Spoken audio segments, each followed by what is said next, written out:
सौ नीता संजय लोखंडे. मी 4 महिन्याचं व्रत करते. आकाश आणि धरतीची पूजा करायची.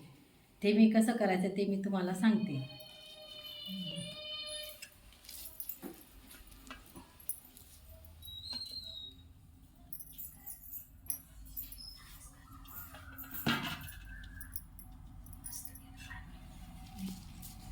आता आकाशाची करते.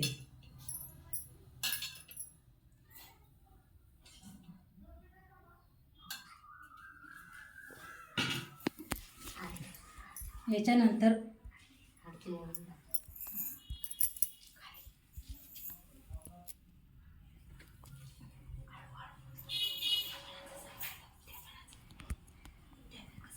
आता उद्यापन कसं करायचं ते मी सांगते. उद्यापन 4 महिन्याचं झाल्यानंतर आई वडिलांना कपडे करणे.